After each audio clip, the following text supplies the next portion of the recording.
Well, welcome back to Morning Live. Now, President Cyril Ramaphosa says he will ask Parliament to consider amending legislation to deal with gender-based violence. He also strongly condemned attacks on foreign nationals and looting in the country, which has resulted in the death of at least 10 people. He addressed the nation last night after a week of murders of women and children and xenophobia. And since Sunday, more than 400 people have been arrested for violence related to offences in Gauteng. And to discuss the President's speech from our Sea Point studios this morning, we're joined by Nomathamsanqa Masiko-Mpaka, who's a Senior Advocacy Officer at the Centre for the Study of Violence and Reconciliation. Thanks so much for your time this morning and welcome to Morning Live. Thank you so much for having me. So can we just start by looking at the timing of the President's address to the nation? Because people have been calling for the President to address the nation since the violence erupted. So we saw last week in Pretoria where things basically started and then it started escalating. And people asked for a reaction from the leadership, from the President in this country. What are your impressions on the timing? Oh, absolutely, Sakina. I think it's incredibly disappointing that President Cyril Ramaphosa took so long to respond. And I think it is telling of how serious he takes the matter. But I think also when we reflect on his speech from last night as well, and the fact that he didn't really bring anything new, it's what feminists and gender activists have been saying for the longest time, all the criminal justice issues that he was raising, the new interventions, there's nothing new about it. It's what we've been saying for the longest time. So for me, as I was thinking about his speech, I thought, well, if it took you so many days to respond, we were hoping that perhaps you were already sitting with Parliament and trying to find ways of addressing this with more urgency. So I think for me, it is problematic that it took so long to respond, because I think it speaks to how it speaks about the fact that maybe he doesn't take this as seriously as we would like, because as women we have said that this is a state of emergency situation, and a situation that is an emergency requires immediate response, not a couple of days. But to be fair to the President, can there be any mitigation around this? Because some would say, well, he probably did well by taking the time to reflect on what is actually happening, as opposed to just giving, you know, an off-the-cuff reaction to what was happening at the time. Well, the problem, Sakina, is that what is happening is not new. This is what happens every single day in this country. You know, we had the total shutdown last year, around this time or even earlier, and we had the presidential summit on gender-based violence and femicide in the country. So this is not something that is new, that he's unaware of. It's not an emergency situation that erupted out of nowhere. It is an ongoing situation that we've been battling with in this country. So for him to come and think about it for so long is problematic. What has been happening for the past 12 months after the presidential summit, and also what has happened in terms of some of the deliberations from that summit, because what would have been nice was for him to give us progress reports on what has happened since the presidential summit until now, in terms of some of the demands that women were demanding last year this time. So if we look at what the President touched on, and one of those things was, of course, the issue of legislation. And he spoke about having to address the issue around the National Register for Sex Offenders, the Sexual Offences Act, and also to come up with a national plan and implement that in schools and workplaces, and looking also at perhaps harsher sentences for perpetrators. But what are your views on that? Because, as you say, none of that is actually new. I mean, it's welcome, Sakina. I mean, it would be remiss of me to say we don't welcome any of that, because that's what we've been requesting. But I think what we are questioning are the timelines around some of these interventions. So it's all good and well to speak and to make the rhetoric and get us all excited and make all these promises. But what would have been great would have been to have some you so that we can actually monitor how far we have come in terms of these interventions. I think also if you listen to his speech very carefully, he did a lot of we will urge, we will speak to Parliament, we will do this, I will speak to the Minister of Finance about increasing the budget on some of these interventions. So for me, I would have hoped that in the past couple of days, those were the conversations he was having with the Minister of Finance already, or having with Parliament, so that when he comes back to us, he says, well, we are bringing X amount of money. This is going to be prioritized at this sitting in Parliament, etc. So it's not okay to just come and get us excited and give us more promises, because we know our politicians are good at getting us excited and providing all these promises, but we are looking for action as women. Enough talk, we need action. The President also spoke about a strengthening of emergency teams. He spoke about emergency response teams and what goes on in that situation, and also addressing systemic challenges such as the backlog in the cases, the delays in DNA testing, amongst others. But people have complained time and time again. They've even blamed the justice system for failing survivors and families. So how do we move forward from this in any meaningful way? I mean, I think what I did like, Sakina, is the fact that he acknowledged that our criminal justice system is failing. But what I would have also liked to hear more of is around the support systems that they would have for victims of violence against women and femicide. And I'm speaking particularly as an organization such as ours, the Center for the Study of Violence and Reconciliation, which deals directly with victims of torture and trauma in our trauma clinic in the Johannesburg office. So we meet a lot of particularly asylum seekers and refugee women who will speak about, the type of violence that they experience, which of course is slightly heightened because of their nationality. So what I would have liked as well is for him to speak not only about the criminal justice system, which is completely failing women, but also to talk about the support systems, the Tutuzela centers, which are pretty much falling apart, but also looking at other means of addressing and supporting women and their families after such femicide. When we think of the families of just the most recent victims, your Uyunenes and the rest of them, what kind of support structures are we providing for their families who have to deal with such atrocities? So it would have been nice to speak more about that, but also to also speak more about the social fabric of our society. I mean, he touched a little bit on the fact that the issue is not only a woman's issue, but a man's issue. But I would have liked for him to speak more into that and actually speak directly to our men to do better and to act better.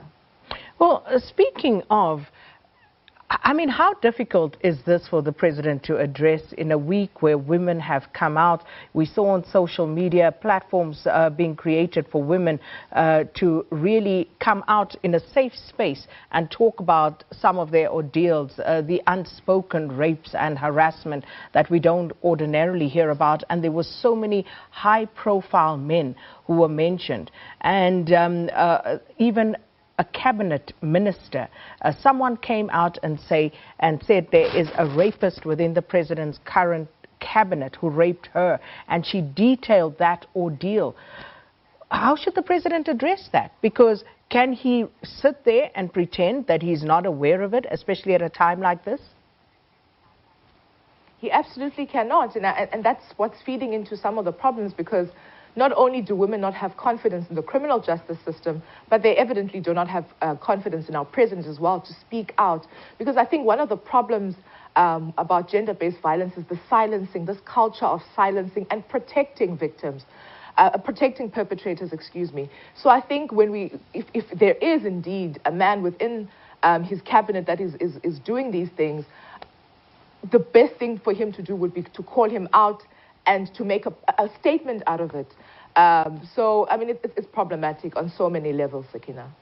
And then, of course, we've heard this week calls once again for the return of the death penalty for chemical castration of rapists. In a country that is as violent as ours, that comes from such a violent and traumatic past, would that be the best way to deal with perpetrators? In my opinion, no. There are societies such as the US that do have the death penalty in certain states, and we don't see that being a deterrent for violence. But also the cost of the death penalty is quite high.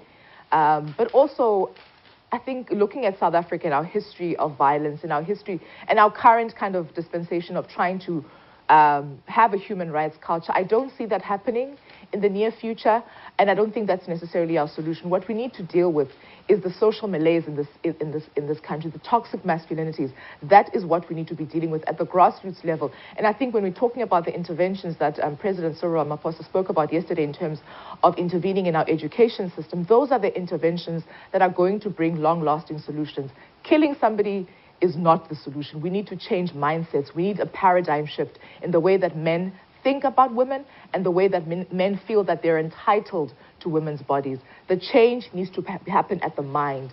It is not going to be sorted out by the death penalty, in my opinion. But do you believe that South African men actually understand what toxic masculinity is? Because it's rather frustrating to keep talking about, you know, a woman saying no means no, and that anything you do after that actually constitutes an offense. Do South African men actually know and understand what the problem is here? I think to some degree they do. Because, I mean, if somebody has to do something in secrecy, in a private room, in a bush, behind closed doors, for me it shows that this is something wrong.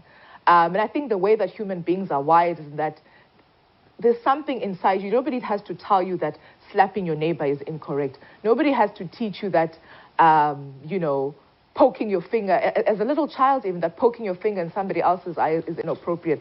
The fact that even you running away as a little child, you know, in the corner and stealing that sugar, there is something, I believe, personally, that there's something that is in our DNA where we know what is wrong and what is right. And I think men are aware, and the fact that they do these things in secrecy and in privacy shows that is something that they're not aware of. What I do think, though, we need to do is to have a greater conversation, particularly at a younger age in our campuses, in universities, in high schools, in primary school, this idea of consent culture, and really inculcating it in our social fabric that you need to get the consent of a woman. If a woman did not say yes, it means she is saying no. If she's pushing you away, all the non-verbal cues, because I think often, you know, they'll say, oh, she didn't say no. Well, if she's pushing you away, if she's holding up, you know, if she's closing her legs, what is that telling you? So I think it's all about, you know, creating more awareness and having maybe some kind of workshops with men about what consent culture is all about.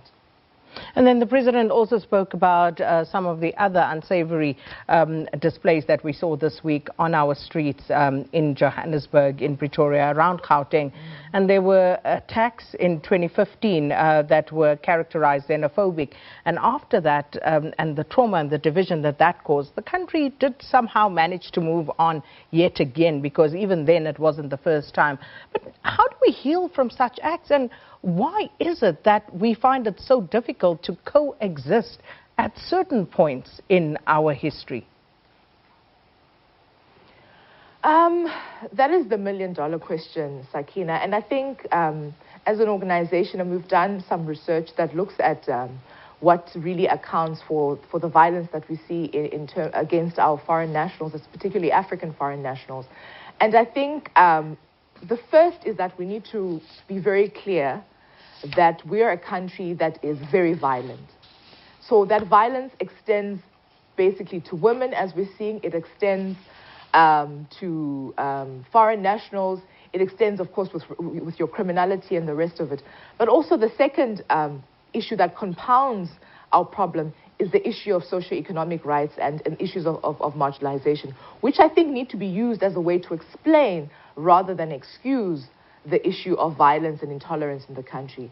And I think thirdly, then we have the issue of just intolerance and prejudice in the country, which manifests itself not only in xenophobia, but you see it also in racism and sexism and other forms of intolerance. So I think when we have these three things coming together, it's a massive, enormous explosion that we see happening in the country right now. And I think we need to really invest a lot of time in trying to understand how these three issues interact and how to actually deal with the issue of intolerance and prejudice in this country, and how to deal with the issue of marginalization and exclusion in terms of access to socioeconomic rights. Now, the president obviously condemning this, talking about the criminal intent with which this is perpetrated and how law enforcement needs to deal with it. But he also talks about dialogue, engaging in dialogue. Now, let's talk about that. Your institution has done several studies in this regard. Are people actually being heard? Does government actually engage the South African public meaningfully? Well, I think the South African government engages only when there's smoke. So we have a study that we released some years ago that's called The Smoke That Calls. And the issue with our government is that on a normal day, there is no engagement, there's no dialogue. But the minute there's some smoke happening somewhere in some corner in Alex or somewhere in Marabastad or anywhere else, that's when we see the engagement with our government. And I think that is the language that our people are beginning to use, that, you know, violence is a language that we use to be heard. It is a currency that we use to get access to our rights. But without it, if we do not protest and burn things and loot and do the rest of it, we will not be heard. And I think our government needs to be responsive before there's smoke and there's fire and there's chaos. We cannot continue this way, where every time, the only time we'll have the president respond to an issue is if people have died, shops have been looted, and we are basically, you know, the headlines at every news station around the world. And what we see, and I suppose in part rightly so, there's a lot of condemnation of what is taking place, but is the South African side of why people are aggrieved. And don't get me wrong, I am by no means trying to excuse criminal behavior. But is there enough being done to actually hear and understand and address the plight of people on the ground? I mean, as he said, I mean, whatever grievance or frustration there is, it's inexcusable. To have all these acts of criminality. But I think we need to speak about the issue of marginalization and exclusion in this country, and the issue of just access to basic services and just basic, social and economic, material. But I think we need to be having that conversation, not as a way to excuse, but as a way to explain and as a way to remedy the situation. It is unacceptable that, 25 odd years after democracy, we still have people who are using pit latrines, people who don't have access to electricity, who are unemployed, and the rest of it. So we need to deal with those issues as a way to actually address some of the other violence issues. Because when we talk about the issue of violence in the country, the issue is not only about the poverty, it's not only attributed to poverty, but the greatest issue is the inequality. The fact that you are sitting here with a quarter of a slice of bread and somebody has a whole loaf that they have to themselves. So the issue of inequality and just the gap between the rich and the poor needs to be closed for us to be able to move forward and see perhaps, shifts in terms of the violence we're seeing in our communities. Well, Nomathamsanqa, thanks so much for your time this morning. And that was Nomathamsanqa Masiko-Mpaka, who's a Senior Advocacy Officer at the Center for the Study of Violence and Reconciliation, and analyzing and reacting to President Cyril Ramaphosa's address last night, reflecting on the violence in the country this week. Let's take a break.